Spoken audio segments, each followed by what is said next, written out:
अचो विच ते साईं विच ते या लाल कयो झूलेलाल बाबा राम साहिबन की जय। बोलो माता रुक्मणी देवी की जय। बोलो असांजे प्यारे प्यारे बाबा अर्जनदास साहिब माता मोहिनी देवी की जय। असांजे विच में असांजा प्यारा असांजा श्रवण कुमार असांजे गांधीधाम जा असां सां गॾु जुड़ी रहिया आहिनि। माता रुक्मणी देवी सामाजिक संस्था में जीवन तरंग परिवार में असांजे प्यारे दर्शन भाई जन जो हार्दिक स्वागत आहे। ईअं ई सॼे जेके बि असांजा संसार में कार्यक्रम थियनि था तव्हांजो साथ ऐं सहकार असां सां गॾु अची करे बीहंदा असांखे आनंद थींदो।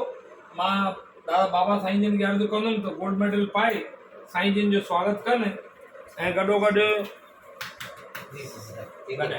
साईं शरण कुमार बाक़ी पाईंदा कयो असांजे मथां बि इहा कृपा हुजे। बिल्कुलु जी